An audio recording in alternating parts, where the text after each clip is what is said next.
dans notre système, tous les mots, toutes les phrases sont analysés dans le détail. Et on va, par exemple, si je prends une phrase comme « je trouve ce produit très intéressant », elle va être décomposée. C'est le travail que fait notamment l'équipe de Cécile. On va décomposer cette phrase-là dans une structure qu'on appelle une structure syntaxique. Et on va identifier que le mot intéressant, qui est généralement positif, mais pas toujours positif, c'est pour ça qu'on dit qu'il est ambigu positif. Par exemple, si je dis c'est un problème intéressant, pas forcément positif. En revanche, quand il y a un intensifieur comme très devant, on va dire, bon là, ça renforce l'idée de positif. Et donc, dans je trouve ce produit très intéressant, on va dire cette séquence-là est positive. Vous voyez, on descend vraiment assez profond dans l'analyse du discours pour comprendre de quoi on parle.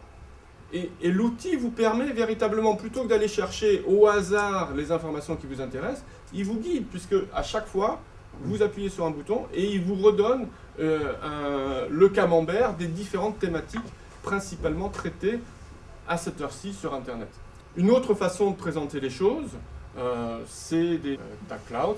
Et l'intérêt ici, c'est de voir que l'on a bien sûr les mots qui apparaissent selon leur récurrence dans les propos, et le système automatiquement analyse les thématiques positives et les thématiques négatives.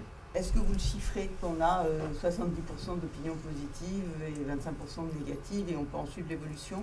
On peut sortir des graphes d'évolution, c'est-à-dire on prend la totalité des positifs, la totalité des négatifs, et puis on fait suivre des graphes d'évolution, tout à fait. Et surtout, je dirais, à l'intérieur des familles positives et négatives, ce qui est intéressant, c'est de voir les raisons. Il y a un point qui est extrêmement important dans ces histoires de positifs et négatifs, c'est que bon, c'est un truc à la mode en ce moment, on parle beaucoup de ça. Je lisais un article récemment disant que Nicolas Sarkozy avait, je sais plus quoi, 100 000 fans sur Facebook. Sauf que sur les 100 000 fans, il y en a 80 000 qui sont là pour critiquer son action. Donc le nombre de fans n'est pas très intéressant, hein. Ça vous donne un indice de notoriété, mais pas de popularité. Donc pour mesurer la popularité, on se rend compte qu'il faut aller profond, vraiment profond. Le système, grâce à on va dire, sa capacité d'analyse sémantique à détecter, c'est que le mot angoisse, quand il est associé à une négation, ben ça devient positif.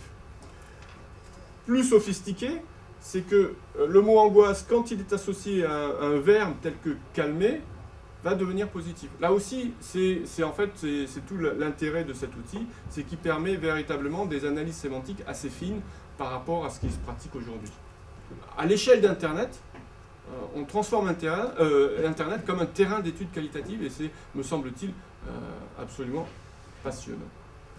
Pour conclure, une agence de communication qui se doit de gérer la stratégie et l'image, la réputation et l'influence d'une marque ou d'une entreprise à dirigeant ne peut plus se passer de système de ce type. Il y a encore un an, pour par exemple la Poste, on avait une vingtaine de conversations par jour sur Internet à analyser, donc on le faisait à la main. Aujourd'hui, c'est plus de 2000 par jour, avec une augmentation de 20% par mois.